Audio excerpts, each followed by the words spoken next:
You're watching the award-winning GHS-TV, a nationally recognized student television station.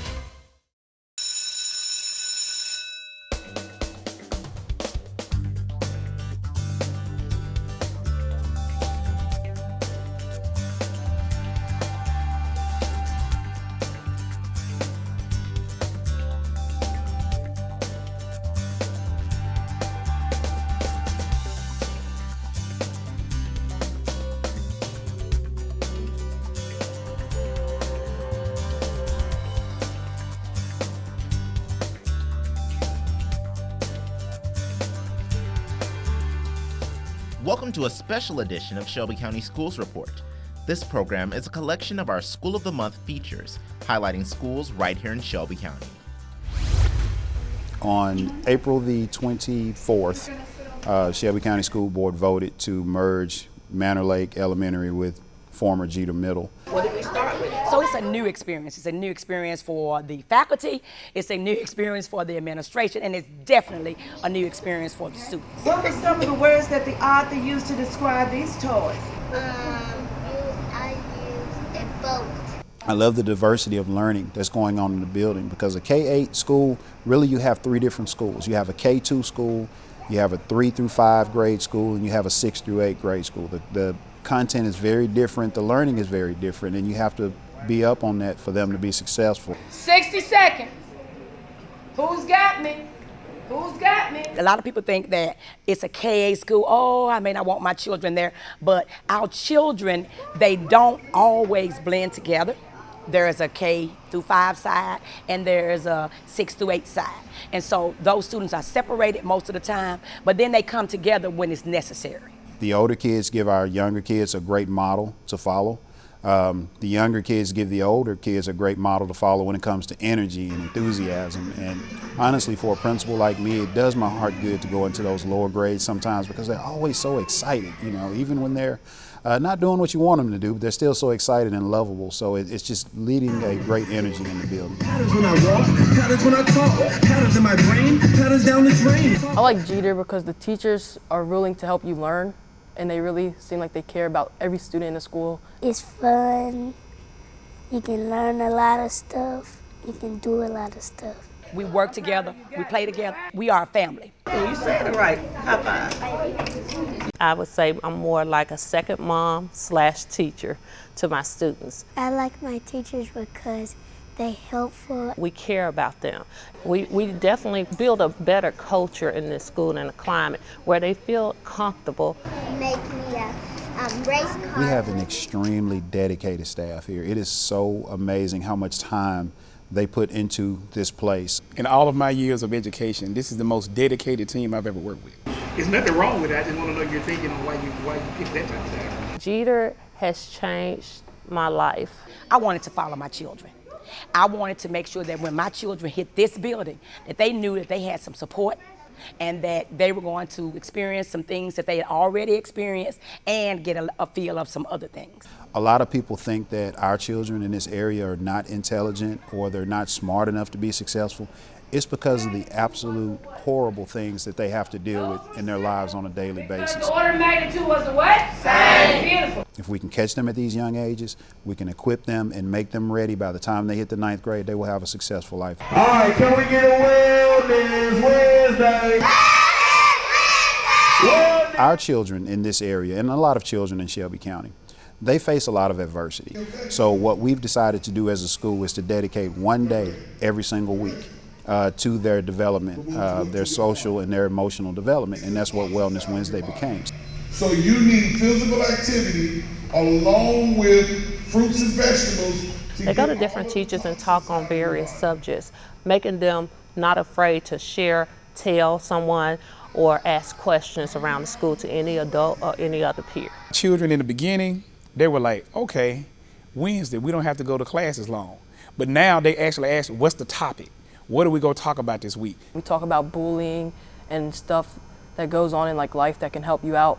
So it helps kids like not be depressed or, you know, like have anxiety over school. Right, it's your list of good behaviors on the chart. If we can equip them to first identify what they're feeling emotionally and what they're dealing with socially, and then equip them with how to deal with it. Again, by the time they leave here going into high school, they can really run the world. There are not a lot of neighborhood schools left in Shelby County. In fact, what used to be the suburban schools have become more of the neighborhood school, meaning the kids who live in that area, that's where they go. What we're doing is we're just wrapping a fence around the community and we're building it up, because one thing that we firmly believe in the empowerment zone, gone are those days that the community supports the schools. We as schools are bounded together so we can support our community and make it strong. The Junior Reserve Officers Training Corps, or JROTC, has been in Shelby County Schools since the program began in 1919. It teaches students citizenship, leadership, and discipline. We visited the oldest unit in Shelby County Schools, Central High School. They've been training cadets for nearly 100 years. Class, attention. Warrior strong. Recite the JROTC Cadet Creed. I am an Army Junior ROTC cadet. I will always conduct myself to bring credit to my family, country, school, and corps cadets. I am loyal and patriotic. War Department realized that there's a necessity to begin to educate high school students on the global picture and the service to nation. That brought on the establishment of the Junior ROTC program. The first two programs established in Memphis in 1919 were Central High School and Memphis Technical High School. Present arms.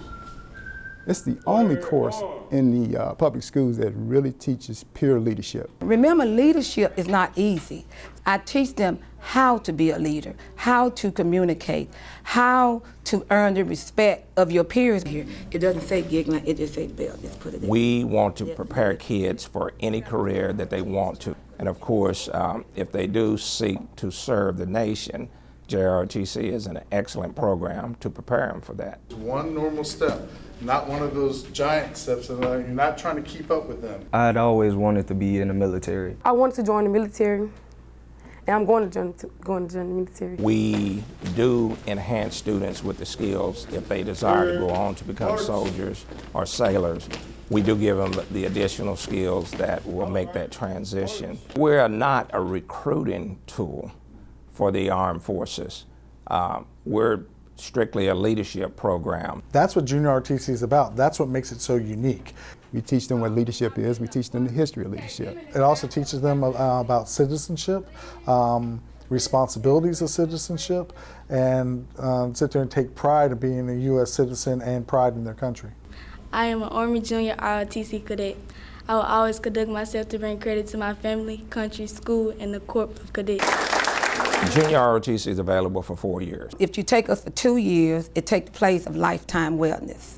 If you take us for 3 years, it takes the place of U.S. government, which is a core class. And if you take us for 3 years, it also takes the place of finance, because we teach that too. Take it off on the back, just squeeze it together a little bit. It tightens it up. One of our strongest tools is the wearing of the uniform. This teaches the kids how to have respect for the uniform, how to have respect for the nation. Make sure your beret is molded. Make sure you have the correct hairstyle to where you can put your beret on. Some kids, when they first get into the program, they're like, oh, wow, you know, I don't like people telling me what to do. Freshman year I come in, I didn't like it at all. But after a while, some of the kids, you know, they get into the program, they understand it, and they enjoy it. No, it was not that bad. It's actually pretty fun. Like right now, I'm on 4 teams, a captain on 1. Second squad, attention. This is an easy class. It's not hard to fail, but it's not super hard to pass either. If you know what you're doing and you want to be here and you actually put in the effort, you'll pass with flying colors. I know with the Tennessee National Guard, they'll pay for everything. So we can find out. So that way you can have more options if you're dead set on becoming a Marine. If I had to describe the instructors, they're not just a regular teacher. They're someone with a mission, a passion to serve kids. I'm a product of the JROTC myself. I graduated from Hillcrest High School. I was led 3. I did 3 years there in the ROTC program there. So I wanted to come back and give back to the program. I could have retired and stayed at home and did nothing, but I said I really wanted to do this. Now you ready for that authority now, huh? Be in charge, huh? I'm loving it, and I've been teaching now for 16 years. I feel like we're very successful here in Shelby County Schools. They have like 178 school waiting lists, something along that line, maybe even more. Schools all across America want junior ROTC. It should be treated more like an honors program because of these leadership skills that they pick up from 9th through 12th grade. You know, it can really catapult them forward and they become an immediate impact in community, state, and the nation. When it opened in 1945, the Shrine School was the first school in Memphis for children with special needs, and its mission continues today. I visited the Shrine School recently and discovered what makes it so truly special.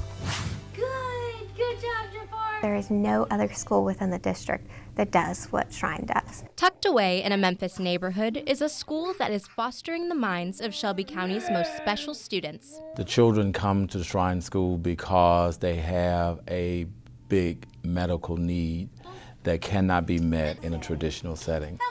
Shrine School is a wonderful school that is beautifully set up to meet the special needs of our children here. Letter E. Since 1945, Shrine School has served students with disabilities from all over Shelby County. The name Shrine came from the group of Shriners who got together and decided that in order to meet the needs of some of the students in the community, they would start Shrine School. While Shrine School is funded by Shelby County, the Shriners help raise money to ensure that the school is fully operational and that the students are offered everything they need. The Shriners, so we have several proposals each month where we see different students that need some things that may not be in the budget, and they're very generous, and so they'll help us with that. This is my first year here, and I've already been able to see just how many amazing resources we have for our kids. With just 150 students enrolled at Shrine School, class sizes are small. This is intentional in order to better serve the needs of the students. Yeah, very good. I only have 9 students right now, and I have 2 assistants, so that's a 1-to-3 ratio. It is wonderful because it makes it so that you can do lots of one-on-one with the kids. Many of the students have extreme disabilities, but the teachers stress that these students are learning and growing just like any child, but in their own way. Whatever they can accomplish, that is their only personal greatest accomplishment. And even if it's just what we would take for granted as eye-gazing, looking in the direction of a speaker when you're reading a book to them. Alex, step closer and to the side of him. Some students are nonverbal, but that does not mean they don't have a voice.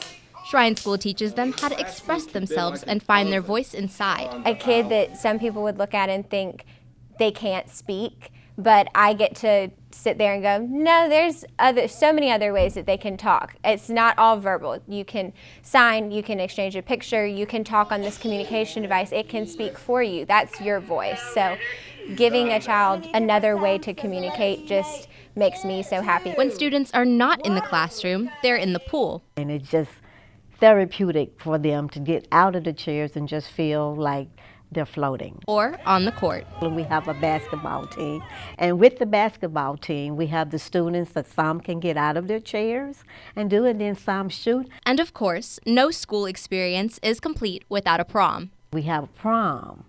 We have the Valentine's dance. We have where we do like the Oktoberfest. We have that, and they get a chance to wear their costumes. We do a hayride where it takes us in the ride, and all of the students get out of their chairs and they're able to ride around. And then we have a train that comes in the warmer months of the year. Parents, like at most schools, play a big role in the success of the students. The families are very involved. There is great collaboration between school and home. Parents want to be involved. Teachers work to get their parents involved as well. So it's a great environment. They help push the chairs, like if we go to the zoo. You know, the zoo is big and we pick certain areas that we go to, and the parents will volunteer to go. And the children just love them coming to the classroom and just being actively involved. go. Good job. It's this combination of teacher, staff, and parent support that keeps the classrooms and the hallways filled with students. You ask any doctor in the city that services the children with multi-disabilities, they are the ones that are recommending children to come to us, as well as parents of children who have gone on after 22. They are coming back and telling other parents who have children of special needs that this is the best school in the nation. Reporting for Shelby County Schools Report, I'm Raina Katko. The Schoolhouse Adjustment Program Enterprise, or SHAPE, aims to reduce the number of Shelby County school students sent to juvenile court, and it's working. Since the program was implemented 10 years ago, SCS has seen the number of students sent to juvenile court reduced from 1,000 a year to 18. Here's more about the program's success. All right, y'all, welcome to SHAPE. All right, listen here, how was the day? How was y'all day today? Anything happen? Anything happened inside? No. Any fight took place? Anybody heard any fight? None of that took place? The reason for me being in SHAPE program was because I got to fighting. I'm in this program for fighting. You know, they're afraid, they're confused, they're trying to show somebody that they're tough. Look at the sauce around the mouth. Miracle, did you eat his wings? No, I didn't touch it. And before you know it, you got a fight going on. We want to prevent things before it even happens. Think about the person you were beefing with before it even happened. What we were able to do is to work with our partners, juvenile court, the DA's office, public defenders, law enforcement, and we were able to reach an agreement. We could handle misdemeanor offenses on school property by referring students to the school-based diversion program. I'm very afraid to go to juvenile. There's nothing there for me. So it's gonna cause you to react. Yeah. Now, instead of students being sent directly to juvenile court, instead of them getting a juvenile record, they have an opportunity to work their issues out in a setting here in the school where they're dealing with their aggressors or dealing with the problems head on. And you feel like the teacher disrespecting you? Yes. So the program has been in existence for 10 years. The most important thing that we gained was the fact that we were able to reduce the transport from those original 21 schools from 1,000 down to about 18 transport. You always give a body signal when something is getting ready to happen. The SHAPE program, I think, is a great program. The 5 years I've been here, I've seen kids to go through it, and I can tell that it has made a difference in their maturity. The whole attitude is totally different. And I've seen kids go through that program and they start out and they're on 10 when they start out, but by the time they make it through the program, they've mellowed out, they're maturing, and they're moving on through life, and they've learned skills that they need to help them deal with conflict. She said, I did good. She said, I didn't fight. She said, the girl wanted to fight me, but I would not fight her. This is how the program came about, was a need to help keep kids in school, help them get an education, and understand that, yeah, you're gonna make a mistake somewhere down the line, but it's something that you can recover from and move on. Being irritated is more of a thought. It's a feeling, but it's not going to enrage. Yeah, it's not going into a rage. The curriculum has 3 components to it. The first one is social skills. There is a right way to make a complaint, and there is a wrong way to make a complaint. And then we deal with anger management. So we can't allow situations that happen to us to make us lose control. Because when we lose control, then we release all our power. We ask them questions, how would you react in this situation if it was you? I threw the punch. It don't make no sense to get upset and get mad. No program is going to work if you don't have the right people operating it. And the uniqueness that we have here at Craigmont High School is we have good people that really, truly care about the kids. And it would be disappointing not only to myself, but to them, for me to continue to fight and act out. Genesis is a 12th grader. She got to fighting when she was in the 9th grade. That was 3 years ago. And so she has not been in any type of fight since then because she knows what I expect out of her. I don't think I would have changed if I wasn't in the program. I can tell you that over 72% of our kids finish the program. Only about 19% drop out of the program. Our recidivism rate is around 19 to 20%. So that tells us that we are doing something, that there is success behind what we are doing. I feel SHAPE is very important because it allows you to become a better citizen. It's not only just to help you out of fights, it's to help you as a better person in the civilian world. The SHAPE program will be an excellent subject in our schools. I think it will help prevent our kids from making some of the decisions that they are making now. When you have something to offer, then you offer it to the kids. And so this is my passion. This is why I developed this program along with my partners. This is why I've been in this work for these number of years, to have an impact on young people. While it takes a village to raise a child, it also takes a community to raise a school. That's the idea behind transformational community schools. While the concept is not new, it's new to Tennessee. Here in Shelby County, Bell Forest Community School is the model, and it's been so successful, SCS is expanding the community school approach with the goal of 15 community schools in the next 3 years. I visited Bell Forest to see how the community school model works.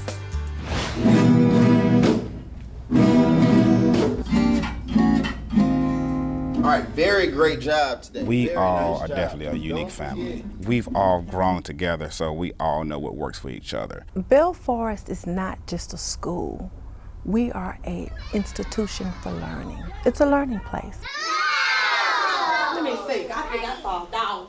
It wasn't no dog. You were just dead and serious. And we consider our school the best school in the nation, so we want to make sure that with that we're offering everything. A community school is all about working from the inside out. We believe here at Bell Forest that community is family, and everyone in family works together to build and help the family grow. Family is a building block of the community, basically. So if we can help out the families, then our students will be better. So make sure you do the circle and the line. We, of course, have school adopters and we have special programs to support our students, but we make it a clear focus and a purpose to ensure that our students are able to go out into the community and help service the community. Absolutely. We take the further initiative to let the parents know this is available for you as well, not just your student. We want to make sure that they're equipped with being able to help their students once they get home, because once they get home, the learning doesn't stop.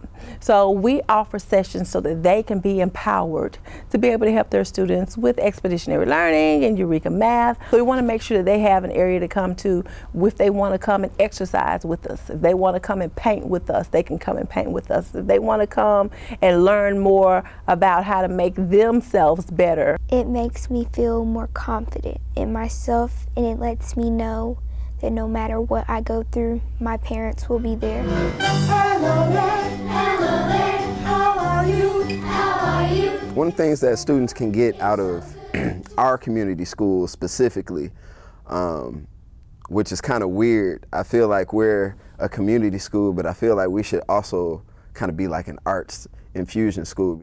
6 slides, 7, 8. Just the fact that we have, 3 or 4 full-time music teachers and, multiple full-time art teachers. I feel like if students came to our school, they get a different perspective of possibilities. I love to learn. I'm very excited to learn. This school makes me feel comfortable about learning. I consider this school unique because it's not just a school where we focus in on academics. Again, we focus in on the social aspect of students, and we also focus in on nurturing their talents. Hold it with your thumbs and then you can clap, right? We want to teach the whole student. We want to make sure that we are meeting the needs in every facet that we can to ensure their growth, going in a positive direction. We all grew up with the concept of it takes a village to raise a child, and nothing has changed now except for some of our students don't have that village. If the school, if the teachers, if the staff can be that village for students, that's our purpose here. It's amazing just to be a part of the mission and the vision, but each and every day I find myself falling in love again with education, because it's not just about academics, it's about helping the whole child. In November of 2018, the country participated in a historic election. Students here at Germantown High School Television spent months leading up to the big night, studying the local and national races in preparation for our live coverage of Election Night 2018. SCSR student reporter Roddy McKinner and videographer Jalen Davis give us an inside look at what all went into producing this 2-hour show. Clutch 3, switch audio, can you tell? The battle for Congress ends tonight. Will Republicans remain in power, or will the Democrats take control of one or both chambers?